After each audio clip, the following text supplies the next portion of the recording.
तुम्हाला कमर्शियल बांधकाम काय कुठलंच बांधकाम करता येत नाही. हे 5 मीटरपेक्षा कमी अंतर आहे. परमिशन कोणी दिली? साध्या माणसाला शक्य आहे का? जर प्रकाश शिंदे म्हणतात की ही जागा माझी नाही, तर एका साधारण माणसाला धरण क्षेत्रामध्ये 5 मीटरपेक्षा कमी अंतर ठेवून हे बांधकाम करणं शक्य आहे का? कारण याच्यावर आक्षेप आहेत. या प्रॉपर्टीचा एने नाही आहे. हे कुणी केलं? पण 100 रुपयाच्या ताटासाठी त्यांचं काम करणं प्रकाश शिंदेंना अशी काय आर्थिक अडचण आली? हा हे प्रश्न. बरं, मग आता हे रिसॉर्ट हे प्रकाश शिंदेंचंच आहे का, असा एक प्रश्न निर्माण होतो. ठीक आहे, तर होय, हे रिसॉर्ट प्रकाश शिंदेंचंच आहे. त्याची ही 7/12 आहे. तो वेगळा माणूस आहे, तो माणूस मी नाहीच आहे, हे की नाही साहेब? मी प्रकाश शिंदेची वडिलोपार्जित प्रॉपर्टी असणारी ही 7/12 आहे. रुद्रांश व दादाला आणि मोठ्या पप्पांना वाढदिवसाच्या शुभेच्छा. शुभेच्छुक कोण आहेत? यश प्रकाश शिंदे, तेजस प्रकाश शिंदे. हॉटेलचं नाव काय आहे? तेज यश, तेजस यश. ठीक आहे. प्रकाश शिंदेंच्या 2 मुलांची ही नावं आहेत. एवढा योगायोग तर असू शकत नाही. बरं, ठीक आहे. सातारा जिल्ह्यातील सावरी गावात शुक्रवारी मुंबई क्राईम ब्रँचने एक रेड टाकली आणि या रेडमध्ये कोट्यावधीचं ड्रग जे आहे ते जप्त करण्यात आलं. याच विषयी खरं तर आपण बोलणार आहोत शिवसेना उबाटा गटाच्या नेत्या सुषमा अंधारे यांच्याशी. ताई, खरं तर तुम्ही बऱ्याच पुरावे घेऊन पत्रकार परिषद घेतली. नेमकं काय आहे हे प्रकरण आणि कुणापर्यंत पोहोचतंय? हे कुणापर्यंत पोहोचते ते पोलिसांनी सांगावं. ती गृह खात्याची कामं आहेत, त्याच्यावर मला बोलायचं नाही. मला एवढंच बोलायचं की पक्षीय राजकारण सोडून या राज्यातल्या युवकांच्या जीवाशी कोणी खेळत असेल तर त्याच्यावर आपण आवाज उठवला पाहिजे. कारण माझी बांधिलकी ही सामाजिक चळवळींशी जास्त आहे. त्यामुळे माझ्यासाठी महत्त्वाचं हे आहे की मी पॉलिटिकल करेक्ट असण्यापेक्षा मी सोशली करेक्ट असावं. मी पुन्हा एकदा प्रामाणिकपणे सामला सांगू इच्छिते की मला तुमचे पॉलिटिकल स्कोअर सेट करण्यात काहीही इंटरेस्ट नाही. माझ्यासाठी महत्त्वाचं हे आहे की महाराष्ट्रातल्या युवकांच्या जीवाशी खेळू नका. हा साधारणतः एक मॅप आहे. हा मावशी म्हणजे सातारा जिल्ह्यातलं जे कास पठारावरून आपण जातो, साताऱ्यावरून साधारणतः 40 किलोमीटर अंतरावर तर हा परिसर आहे. याच्यात 2 गोल दिसत आहेत तुम्हाला. हा एक मोठा गोल दिसतोय, एक छोटा गोल दिसतोय. या मोठ्या गोलमध्ये रिसॉर्ट आहे, ठीक आहे, आणि या छोट्या गोलमध्ये शेड आहे जिथे रेड पडली. खरं तर तसं बघितलं तर या रिसॉर्टकडून इकडे कुठलाही रस्ता जात नाही. हे पण विशेष, म्हणजे ह्या 2 वेगळ्या गोष्टी आहेत अगदी. पण इथे बॅकवॉटर आहे. हे जे ब्ल्यू दिसतंय हे कोयनेचं बॅकवॉटर आहे. ओके, हा महानगरीय रस्ता आहे जो तुम्हाला दिसतोय तो हा महानगरीय सॉरी म्हणजे याला काय म्हणतात, महामार्ग, गावातून जाणारा महामार्ग. हा महामार्ग रिसॉर्टवरून पण जातो. हा महामार्ग इथपर्यंत येतो आणि इथून अचानकच एक सिमेंट कॉन्क्रीटचा रस्ता तयार होतो. हे बघा, हा व्हाईट कलरचा हा सिमेंट कॉन्क्रीटचा रस्ता 1200 मीटरचा आहे. पायी चालायला गेलात 20 मिनिटं, गाडीने चालत गेलात 5 मिनिटं. इकडे कुठेही तुम्हाला वस्ती दिसत नाही. आता माझा प्रश्न इथूनच सुरू होतो. हा सिमेंट कॉन्क्रीटचा रस्ता कुणासाठी केला? मागणी कुणी केली? वर्क ऑर्डर कुणाची होती? निधी कुणी दिला? कुणाला बांधायचा होता? जर कुणी मागणी नाही केली तर वैयक्तिक पैशाने इथे निर्जन ठिकाणी कुणी का बांधेल? गोविंद शिनकर ज्याने हे शेड दिलं होतं तो तर साधा माणूस आहे, त्याला तर काहीच गरज नाही आहे. कुणी बांधला कुणी? हा पोलीस आणि स्थानिक अशी माहिती देतात की इथं जी रेड पडली त्या रेडमध्ये जी माणसं सापडलेली होती त्याच्यामध्ये 3 लोक होते स्थानिकचे. हे ते शेड आहे साधारणतः, आणि या शेडमध्ये ते सगळं ड्रगचं काम चालायचं असं सांगितलं गेलं आहे. ज्या रिसॉर्टचा मी आपल्याला उल्लेख केला ते हे रिसॉर्ट आहे. या रिसॉर्टमध्ये साधारणतः 7-8 रूम आत्ता बांधून झालेल्या आहेत. आणि जे मी तुम्हाला 2 गोल दाखवले मगाशी, तो जो मोठा गोल आहे त्या मोठ्या गोलमधला हा रिसॉर्ट आहे. या रिसॉर्टमध्ये इकडे हे कोयनेचं बॅकवॉटर आहे. हे फार विशेष आहे बरं का, की 75 मीटर धरण क्षेत्राच्या मर्यादेमध्ये परिक्षेत्रामध्ये तुम्हाला कमर्शियल बांधकाम काय कुठलंच बांधकाम करता येत नाही. हे 5 मीटरपेक्षा कमी अंतर आहे. परमिशन कोणी दिली? साध्या माणसाला शक्य आहे का? जर प्रकाश शिंदे म्हणतात की ही जागा माझी नाही, तर एका साधारण माणसाला धरण क्षेत्रामध्ये 5 मीटरपेक्षा कमी अंतर ठेवून हे बांधकाम करणं शक्य आहे का? कारण याच्यावर आक्षेप आहेत. या प्रॉपर्टीचा एने नाही आहे. हे कुणी केलं? बरं, जाऊ दे, ते सोडूया, त्याच्यावर बोलूया. आता जरा रिसॉर्टवर येऊया. स्थानिक आणि पोलीस किंवा एकूण चर्चा, माध्यमात आलेली चर्चा, हर्षवर्धनजींनी मांडलेली पत्रकार परिषद, त्याच्यानुसार इथून 3 लोकांसाठी जेवण जात होतं शेडमध्ये. आता हे पंचतारांकित रिसॉर्ट आहे. मुळात इकडे का बांधलं तो काही त्याचं उत्तर त्यांनीच द्यावं. पण इथून जेवण का जात होतं? पंचतारांकित रिसॉर्टचं जेवण कामगारांना कसं परवडलं? असं आपण गृहीत धरू की कामगारांना 100 रुपयाने ताट दिलं, पण 100 रुपयाच्या ताटासाठी त्यांचं काम करणं प्रकाश शिंदेना अशी काय आर्थिक अडचण आली, हा हे प्रश्न. बरं, मग आता हे रिसॉर्ट हे प्रकाश शिंदेंचंच आहे का, असा एक प्रश्न निर्माण होतो. ठीक आहे, तर होय, हे रिसॉर्ट प्रकाश शिंदेंचंच आहे, त्याची ही 7/12 आहे. ठीक आहे, जे शेड आहे त्या शेडचा जर विचार केला तर शेड हे गोविंद शिनकरचं आहे, ही गोविंद शिनकरची 7/12. आता तुम्ही म्हणाल की हा प्रकाश शिंदे तो प्रकाश शिंदे कशावरून? हा प्रकाश शिंदे, ते म्हणतात की नाही नाही तो वेगळा माणूस आहे, तो माणूस मी नाहीच आहे, हे की नाही? साहेब, मी प्रकाश शिंदेची वडिलोपार्जित प्रॉपर्टी असणारी ही 7/12 आहे. या वडिलोपार्जित 7/12मध्ये सचिन भैया तुम्ही वाचू शकता, नावं बघा: एकनाथ संभाजी शिंदे, गंगूबाई शंभू शिंदे, सुभाष संभाजी शिंदे, प्रकाश संभाजी शिंदे, आणि बहुतेक हे त्यांच्या मुलीचं वगैरे नाव असावं. हा फॅमिलीचा 7/12 आहे, म्हणजे प्रकाश शिंदे ह्या फॅमिलीचा माणूस.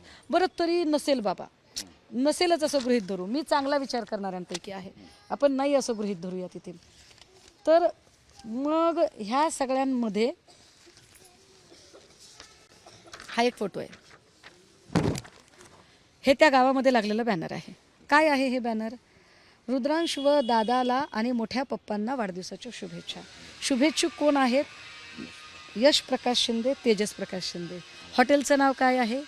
तेज यश, तेजस यश. ठीक आहे, प्रकाश शिंदेंच्या 2 मुलांचीही नावं आहेत.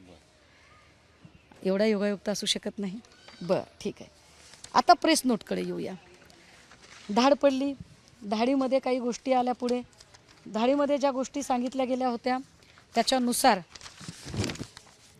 7.5 किलोचं काय म्हणतात त्याला, MD ड्रग्ज होतं आणि 38 किलो लिक्विड होतं त्याच्यामध्ये, साधारण 45 किलो. हे माझं म्हणणं नाही आहे, हे माझं म्हणणं नाही, ही पोलिसांची प्रेस नोट आहे. पण ही पोलिसांची प्रेस नोट फारच संदिग्ध आहे, कारण या प्रेस नोटमध्ये 3 आरोपींची नावंच नाही आहेत. आता खरं तर याच्यात नावं असायला पाहिजे होती, मग ती नावं का आली नाही? ती नावं येणं अपेक्षित होतं. बरं, आपल्याकडे साधारणतः विनयभंग, बलात्कार किंवा लहान मुलांशी संबंधित गोष्ट असेल तर आणि तरच FIR पब्लिक होत नाही. पण FIR is a public document, police are only the custody, police are not owner of that FIR. त्यामुळे ती पब्लिक झाली पाहिजे. ज्या 3 लोकांना ताब्यात घेतलं त्यांची नावं, तिथे काही स्थानिक होते, तिथे पंच होते, अनेक लोक होते, त्यांची नावं जी स्थानिक आणि त्या सगळ्या चर्चेत जी आली ती नावं काय काय होती व्हेरीफाय करा बाबा. ही नावं नाही आहेत कुठे. ही नावं काय आहेत? कायम नजर अब्बास सय्यद, एक हबीजुल फक्रुल इस्लम, राहणार लहरी घाट, पोस्ट सेतू, याकडी, जिल्हा मोरेगाव, आसाम. आसामचा माणूस कशाला आला तिथे? इंटरनलमध्ये कशाला, एवढ्या रिमोट एरियामध्ये कशाला आला होता? तो काय काम करत होता बरं? तो रिसॉर्टवर तर काम करत नव्हता. ठीक आहे, तो काम शेडवर करत होता. मग शेडवर काय काम करत होता? बांधकाम करत होता, खोदकाम करत होता, विहीर खणत होता, नेमकं असं काय काम चाललं होतं त्याचं? एक तिसरं नाव पण आहे, राजिकुल खलीलुल रहमान. आता स्थानिकचे लोक असं सांगतात की या लोकांची जी एकूण चेहरापट्टी आहे, म्हणजे नाक, डोळे, त्यांच्या चेहऱ्याची ठेवण, खोबण, हनुवटी, ही भारतीय चेहऱ्यासारखी दिसत नव्हती. मग हे कोण आहेत? हे बांगलादेशी आहेत का की अजून कोणी?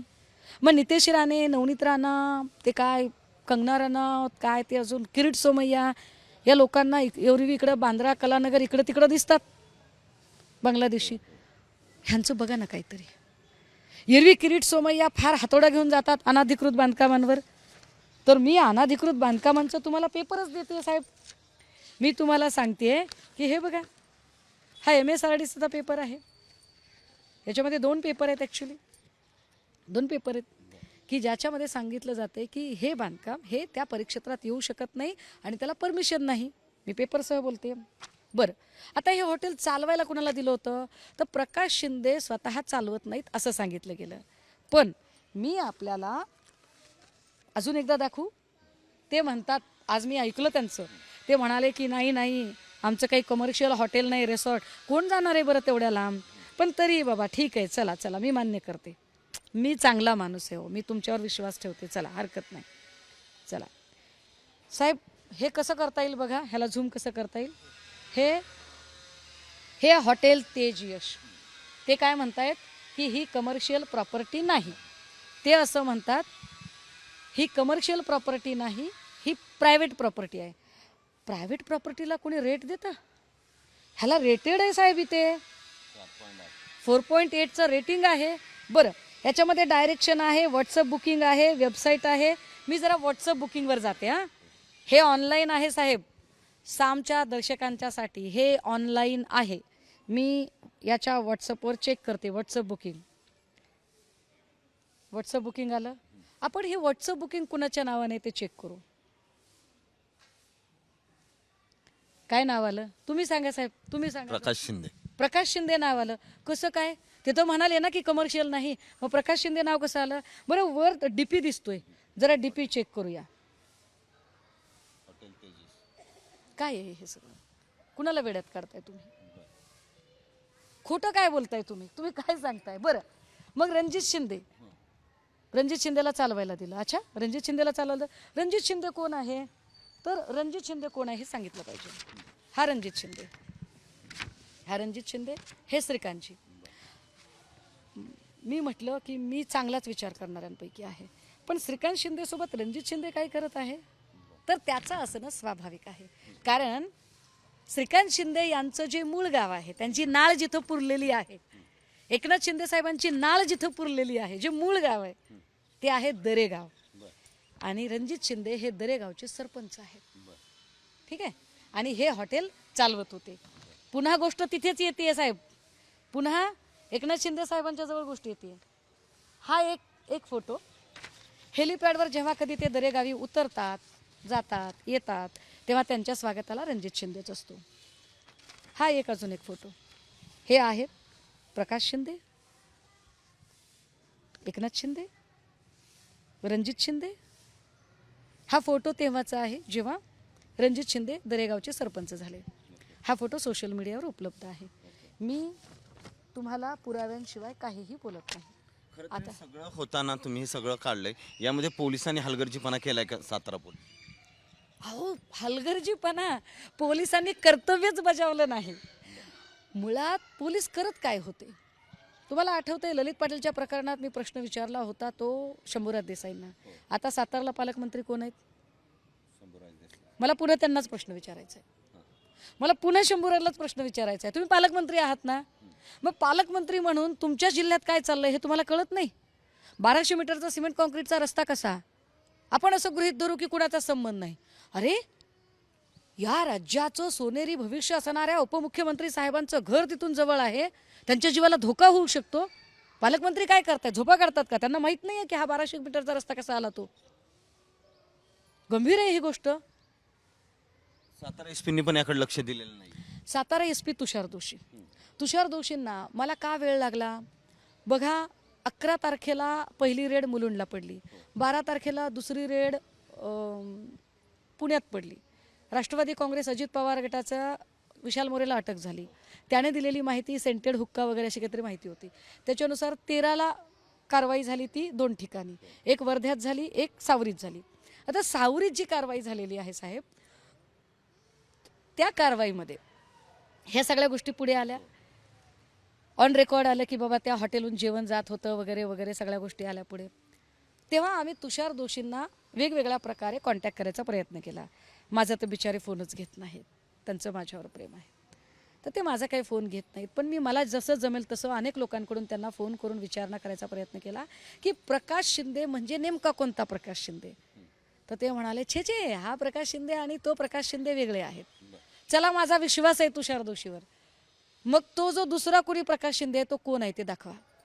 आणि 115 कोटी किमतीचं ड्रग्ज सापडतं, त्याच्याशी संबंधित अनेक नावं जेव्हा येतात, तेव्हा ज्या प्रकाश शिंदेचं नाव येते तो जर असाच कुणीतरी असेल तर त्याला ताब्यात का घेतलं नाही तुम्ही? का सोडून दिलं तुम्ही त्याला? गृहमंत्र्यांकडे तुम्ही या संदर्भात हे सगळं होताना काय मागणी करणार? मी गृहमंत्र्यांकडे तक्रार करेल, पण फार अपेक्षा नाहीत मला. मी अमित शहांकडे तक्रार करेल. एक तर ते देशाचे गृहमंत्री आहेत आणि अमित शहा अनेक गोष्टींना कारणीभूत आहेत. महाराष्ट्रात अनेकांना ताकद वगैरे देण्यामध्ये. त्यामुळे मी अमित शहांकडे एक तक्रार करेन, मी लोकायुक्तांकडे पण तक्रार करेन. कारण मी पुन्हा सांगते की हा विषय हा पक्षीय राजकारणाच्या पलीकडे जाऊन, अहो राजे, आपण आपल्या लेकरांना अतिशय चांगल्या क्वालिटीचं शिक्षण मिळण्यासाठी मेहनत घेतो, ॲडमिशन देतो, सगळं करतो, पण कॉलेजच्या गेटवर जर ड्रग्ज पेडलर थांबला असेल तर आपण आपल्या लेकराला कसं वाचवणार आहोत? ही जी तळमळ आहे ती आई म्हणून, बहीण म्हणून, मुलगी म्हणून आहे, हे कृपया समजून घ्या. कारण त्या ड्रगच्या आहारी जाणारी जी लेकरं आहेत ना, ती मुस्लिम असतील, ती बौद्ध असतील, ती शीख असतील, ती जैन असतील आणि ती हिंदूसुद्धा असतील. तुम्ही हिंदुत्ववादी आहात ना, हिंदू लेकरांचं भविष्य असं उद्ध्वस्त होताना बघू कसं शकता? ह्याच्यावर बोललं पाहिजे तुम्ही. मग काय कारवाई झाली पाहिजे? तुम्ही उपमुख्यमंत्र्यांचे थेट यामध्ये फोटो दिसत आहेत शिंदेचे, किंवा त्यांचं राजीनाम्याची मागणी करणं? आता हा चांगला प्रश्न विचारला. माझं आणि एकनाथ शिंदे साहेबांचं काही धुरा बंधाऱ्याचं भांडण नाही. त्यांनी काय माझा काही बांध कोरलेला नाही, किंवा त्यांनी काही माझ्या केळी नारळाच्या बागा मोडलेल्या नाहीत. ते खरं तर त्यांचे माझे चांगले रिलेशन असू शकतात, म्हणजे मी तर त्यांना भाऊच म्हणते नेहमी. त्यामुळे मला काही प्रॉब्लेम नाही आहे. प्रॉब्लेम कुठे आहे? वाल्मिक कराडचा विषय आला तेव्हा आपण धनंजय मुंडेचा राजीनामा मागितला का? तर वाल्मिकला मंत्रिपदाचे प्रिव्हिलेज मिळू नयेत म्हणून. धनंजय मुंडेचा संबंध नव्हता पण घेतला आपण राजीनामा. अजितदादाचा संबंध नव्हता पण पार्थ पवारच्या प्रकरणात राजीनामा कोणाचा मागितला? अजितदादांचा. कारण पार्थला मंत्रिपदाचे प्रिव्हिलेज मिळू नयेत म्हणून. मग जर प्रकाश शिंदेंचं नाव चर्चेत येतं आहे तर प्रकाश शिंदेंना मंत्रिपदाचे प्रिव्हिलेज मिळू नयेत म्हणून हा राजीनामा का होऊ नये? लॉजिक आहे. मी हे का इतक्या शांतपणे सांगते, का प्रेमाने सांगते? मी काही सांगायला गेलं तर तुम्ही म्हणाल नाही तुमचं काय पक्षीय राजकारण नाही. हो, मला याच्याशी खरंच घेणं देत नाही. मी शांतपणे, अत्यंत शांतपणे आणि फार तळमळीने सांगते की या राज्याचा उडता महाराष्ट्र करू नका. बरंच काय घडलंय असं तुम्हाला खरं तर वाटतं? या पाठीमागे बरंच काही दडलेलं असू शकतं. आज अनेक वृत्तवाहिन्यांनी, वृत्तपत्रांनी ज्या बातम्या केलेल्या आहेत त्यात काही प्रमुख वृत्तपत्रांनी बातमी केली आहे, त्यात त्यांनी म्हटलंय की हे आंतरराष्ट्रीय तस्करीशी संबंधित असू शकते गोष्ट. विशेष आज अजून एक बातमी आली आहे साहेब, ज्याच्यामध्ये पाचगणीमध्ये 45 किलोचं कोकेन आत्ता सापडले, 1 तासापूर्वी साधारणतः. तर हे 45 किलो कोकेन पुन्हा पाचगणीत सापडणं म्हणजे, पाचगणी म्हणजे महाबळेश्वर वगैरे हे सगळा इलाका पुन्हा जवळ तेच येतं आहे. तर हे जर सगळं बघितलं तर हे गंभीर आहे आणि या विषयी आपण जागरूक असणं गरजेचं आहे. तुम्ही स्वच्छ प्रशासन म्हणता ना, तुम्ही सर्वसामान्यांचं सरकार म्हणता ना, तर मग या सगळ्या ड्रगच्या आहारी सर्वसामान्यांची लेकरं जात असतील, ती तडफडून मरणार असतील तर आपण कसं बघू शकतो बरं? याची सगळी चौकशी झाली पाहिजे. ह्या सगळ्यांची चौकशी झाली पाहिजे. चौकशी निरपेक्ष झाली पाहिजे. चौकशीवर कुठलाही राजकीय नेता, मंत्री यांचा प्रभाव त्याच्यावर होऊ नये म्हणून ही चौकशी होत असताना संबंधित लोकांचे राजीनामे झाले पाहिजे. That's it. आणि याच्यावर संसदेत चर्चा व्हावी ही माझी अपेक्षा आहे. कारण हा विषय या देशाशी संबंध आहे. आंतरराष्ट्रीय म्हणतायत वृत्तपत्र, तर याच्यावर संसदेत चर्चा व्हावी. याच्यावर सुप्रियाताईंनी सुद्धा बोलावं. नम्रतेने सांगते. आणि सुप्रियाताईंकडून का माझ्या अपेक्षा आहेत त्याचं कारण पण सांगते. सुप्रियाताई संसदरत्न आहेत, मराठी, हिंदी, इंग्रजी फ्लुएंट आहेत. संसदरत्न असल्यामुळे त्यांना बोलायला सभागृहात अधिक वेळ मिळतो. सो त्यांनी मांडावं. हा महाराष्ट्राच्या भविष्याचा प्रश्न आहे. महाराष्ट्रातल्या लोकांची तुम्ही देणी लागताय सगळेच.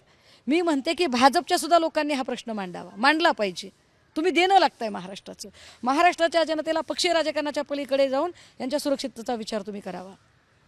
नक्कीच आपण पाहतो की सावरीमध्ये जे ड्रग्ज सापडलं यामध्ये अनेक बाबी समोर आलेल्या आहेत आणि त्यामुळं शिवसेना उभाटा गटाच्या नेत्या सुषमा अंधारे यांनी पुराव्यानिशी ते समोर आणले. त्यामुळं आता यामध्ये चौकशी झाली पाहिजे अशी मागणी जी आहे ती त्यांनी केली. त्यामुळं या चौकशीतून आता काय समोर येतं हे पाहावं लागणार आहे. कॅमेरामन किरण काजळेसह सचिन जाधव, साम टीव्ही न्यूज, पुणे. महाराष्ट्रातील सर्व बातम्यांचे विश्वासार्ह व्यासपीठ. सकाळच्या सर्व सोशल मीडिया प्लॅटफॉर्मला लाईक, फॉलो आणि सबस्क्राईब करा. तसंच सर्व नोटिफिकेशनसाठी बेल आयकॉन प्रेस करायला विसरू नका.